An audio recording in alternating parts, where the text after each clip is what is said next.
Punjab police के constable ने अपनी मुबैना महबूबा जो कि खातून कांस्टेबल थी उसको हरबंसपुरा के इलाके में तशद्दुद करने के बाद गोलियां मार के उसके सर पे उसको कत्ल कर दिया। आज के इस वीलॉग में आप तक तमाम तर हकाइक रखेंगे इस अफसोसनाक वाकये के हवाले से।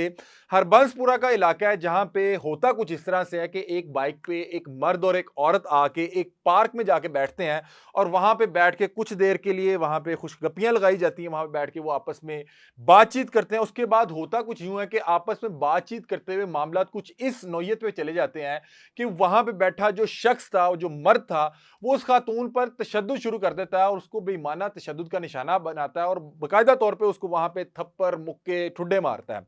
होता कुछ यूं है कि ये लोग एक पार्क में बैठे हुए थे तो वहां पे गिरदोनवा में जो लोग देखते हैं कि यार ये क्या फजूल हरकत हो रही है कि एक शख्स जो है एक खातून को जो है इस अंदाज में तशद्दुद का निशाना बना रहा है। तो वहां पे होता क्या है कि ये जो बदबख्त इंसान था ये तशद्दुद के बाद वहां से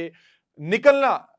चाहता है या वहां से फरार होना चाहता है। तो वहां पे मुकामी लोग इसको पकड़ के इसको कहते हैं कि इससे माफी मांगो, तुमने इसको क्यों तशद्दुद का निशाना बनाया है, और उससे मुतालबा करते तुम इस खातून से माफी मांगो और तुमने ये गलत किया है। उस पे होता क्या है कि ये खबीस इंसान आता है, अपने डब से पिस्टल निकालता है, पहले वहां पे 3-4 हवाई फायर करता है, उसके बाद वहां पे उसी खातून के पांव पे गोली मारता है। और फिर ये अपने गुस्से में कुछ इतनी तैश में आया था, कुछ इस अंदाज में इसको तैश आती है कि आगे भर के अब वो खातून जाहिर बात है उसके पांव पे फायर लगा है तो वो तड़प रही होती है, उसके और एक कदम आगे जाता है और इस खातून के सर पे मल्टीपल फायर्स करता है और वो खातून वहां पे मौके पे ही जाँ बहक हो जाती है। अब वो अफराद जिन लोगों ने इसको रोका कि तुमने खातून के साथ जुल्म किया है, ज्यादती किया है, इससे माफी मांगो, वो हक्के बक्के रह जाते हैं कि इस इंसान को हमने तशद्दुद करने पे रोका है, इसने आके आके उसको जो है उसको कत्ल कर दिया।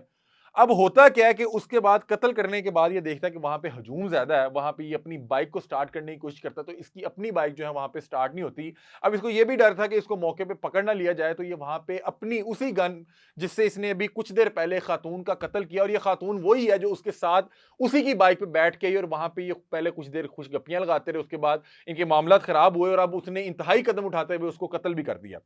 अब ये उसी गन से एक शख्स को गन पॉइंट पे उसकी बाइक उससे छीनता है और उसकी बाइक लेके वहां से फरार हो जाता है। अब ये सारा मामला जिसके बहुत से ऐनी शाहिद थे, उन्होंने फौरी तौर पे 15 पे कॉल की कि यहाँ पे हरबंसपुरा के इलाके इस पार्क में इस तरह का अफसोसनाक वाकया हो गया। मौके पे पुलिस पहुंचती है, उस खातून को जब उसकी तलाशी ली जाती है और उस खातून को जब उसकी जामिया तलाशी ली जाती है कि ये खातून कौन है, इसके हवाले से पता करवाया जाए, क्योंकि खातून जो है नॉर्मली उसने अपने आप को ढका हुआ था, बुरके में मौजूद थी। अब जब उस खातून को तलाशी ली जाती है तो उस खातून का एक तो आईडी कार्ड निकलता है उसकी, मतलब कि जामिया तलाशी के दौरान, फिर उसका सर्विस कार्ड निकलता है और जिससे पता ये चलता है कि इस खातून का नाम सुमन था और इसकी उम्र तकरीबन 27 साल थी और ये शाहदरा की रहायशी थी और पिछले 3 साल से बतौर लेडी कांस्टेबल जो है पंजाब पुलिस में ये जो अपने फराइज सर अंजाम दे रही थी और एंटी रॉयड फोर्स का हिस्सा थी। अब जब पता लगता है कि एक खातून कांस्टेबल को इस अंदाज में कोई बीच बाजार एक मतलब के हजूम के अंदर सर पे गोलियां मार के कत्ल कर गया है, तो आपको पता है कि एक खातून कांस्टेबल का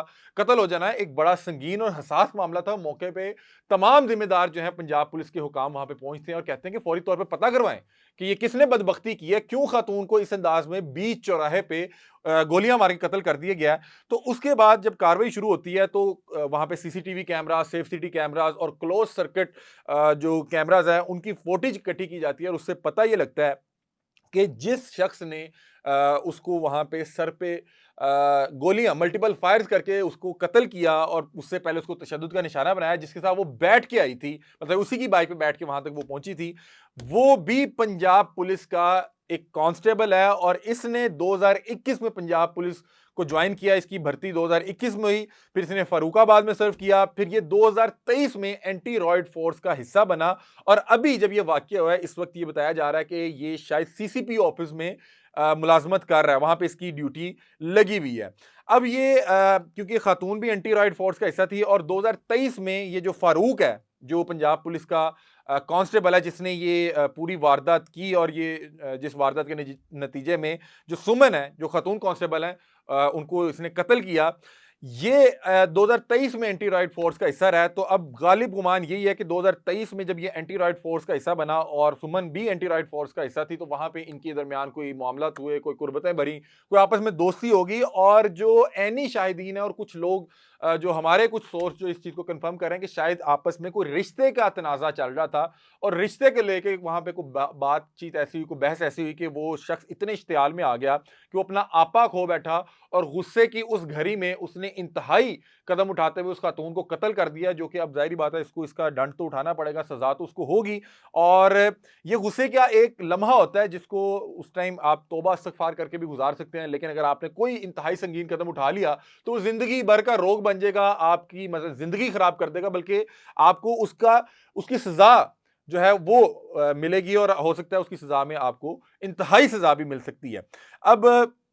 इस शख्स की गिरफ्तारी के लिए पुलिस हुकाम जो है मुख्तलिफ जगह छापे मार रहे हैं और बताया जा रहा है कि पुलिस हुकाम इस चीज़ का दावा कर रही है कि बहुत जल्द इसको गिरफ्तार कर लिया जाएगा। बहरहाल अभी तक वो फरार है। अब इसने जो वहाँ पे इससे जुर्म सरजद हुए वो एक ये है कि पहले तो इसने खातून को बेईमाना तशद्दुद का निशाना बनाया, जो कि मैं कहता हूँ कि कोई भी शख्स किसी खातून पे हाथ उठाता है तो मैं कहता हूँ कि यार उसकी मतलब कि उसकी ज़हनी कैफ़ियत पे तरस ही आ सकता है कि मतलब कि अगर आपको एक खातून पे हाथ उठाना पड़ गया अपनी मर्दानगी का सबूत देने के लिए। फिर उसके बाद एक तो इसने खातून को बेईमाना तशद्दुद का निशाना बनाया, उसके बाद इसने उस खातून पे मतलब कि एक और अगर इस बताएँ तो इसने एक हजूम में पब्लिक प्लेस पे एक मतलब कि वेपन निकाला, हवाई फायर की, फिर वहाँ पे उस खातून के पाँव पे गोली मारी, फिर उस खातून के सर पे गोली मार के उसका कत्ल किया और फिर उसके बाद उसी गन से गन पॉइंट पे बाइक छीनी गन पॉइंट पे और उसके बाद उस बाइक पे वो वहां से फरार हो गया। बहरहाल पंजाब पुलिस जो है सरगर्म है इसकी गिरफ्तारी के लिए, गिरफ्तारी के हवाले से, और मुख्तलिफ जगह जो है छापे मारे जा रहे हैं और अब तमाम तर इसकी जो तस्वीरें हैं वो सीसीटीवी की जो निकलवाई जा चुकी हैं और तमाम तर जो कार्रवाई है वो अमल में लाई जा रही है। और बहुत जल्द ये जो फारूक है जो जिसने ये इंतहाई कदम उठाते हुए ये गुनाह जिससे सरजद हुआ, अब उसको चंद रोज में बताया जा रहा है कि गिरफ्तार करके जो है उसको करार वाकया सजा जो है उसको दिलवाई जाएगी। बहरहाल एक अफसोसनाक वाकया है और मैं दरख्वास्त करूंगा आईजी साहब से, क्योंकि आईजी साहब ने पंजाब पुलिस के हवाले से बहुत मेहनत की है, बहुत काम किया। अब मसला यह है कि पंजाब पुलिस की जो ट्रेनिंग है वो बड़ी जरूरी है। इन लोगों को पता नहीं, इनको कोई एक एक करके समझाना पड़ेगा या इनके को सेशंस करवाने पड़ेंगे, इनको बताना पड़ेगा कि भाई आपकी जिम्मेदारी क्या है, आपके ऊपर कितनी इंपॉर्टेंट जिम्मेदारी जो है आयद होती है कि आपके पास एक वेपन है और आप अवाम के मुहाफिज हैं। आपने आपकी मौजूदगी से अवाम को तहफ़्फ़ुज़ महसूस होना चाहिए। अवाम को महसूस हो कि हमारे गिरदोनवा में हमारा मुहाफिज मौजूद है। और दूसरी तरफ अब इनके रवैये इस तरह के हैं कि ओए करके बुलाना और पुलिस एहलकार की मौजूदगी में आपको होता है कि लो जी को काम ही ना पै जाए, पता नहीं अब ये और तरह से मुझे ब्लैकमेल ना करने लग जाए। और फिर उसके बाद इन्हें ये पता होना चाहिए, मतलब कि अब ये 3-4 साल से इसकी सर्विस हो गई है, इसने मुख्तलिफ थानों में सर्व किया, इसको नहीं पता कि यार पंजाब पुलिस ने जब ढूंढने पे आना है इसको कहीं से भी निकाल लेना। तो फिर भी ये सब कुछ जानते हुए, तमाम तर कानूनी मामलात को जानते हुए, निज़ाम इंसाफ को जानते हुए, इसने फिर भी वहां पे बीच चौराहे सरेआम सैकड़ों लोगों के दरमियान जो है इस खातून को जो है इस तरह से कत्ल कर दिया। बहरहाल अल्लाह ताला आसानी वाले मामला पैदा फरमाए और आईजी साहब दरख्वास्त ये है कि इन तमाम अहबाब को इनकी जिम्मेदारी का एहसास दिलवाएं, इन्हें बताएं कि इनके ऊपर कितनी जिम्मेदारी आयद होती है कि जब आपने वेपन लगाया हुआ है, वेपन को कैरी करने की क्या जो है अहमियत है और उसको किस तरह से कैरी करना है और उसका इस्तेमाल कहाँ पे करना है, कहाँ पे नहीं करना। ये तो देखें उसने उसी सरकारी वेपन से ही जो है उस खातून कांस्टेबल को वहां पे ढेर कर दिया। बहरहाल अफसोसनाक बात है और पंजाब एक ही डिपार्टमेंट के मतलब कि एक मर्द ने दूसरी खातून को जो है कत्ल कर दिया। बहरहाल ये अफसोस की बात है कि ये वो लोग हैं जिन्होंने क्राइम कंट्रोल करना है, ये खुद क्राइम कर रहे हैं। तो अल्लाह ताला आफियत वाला मामला फरमाए और आपको और मुझे और तमाम पाकिस्तानियों के अपने हिफ्ज़ो मान में रखे। ये अब तक की अपडेट्स थी, अपनी राय से हमें आगाह कीजिएगा। तब तक के लिए अपने मेज़बान अली हमजा को दीजिए इजाज़त। अल्लाह हाफ़िज़।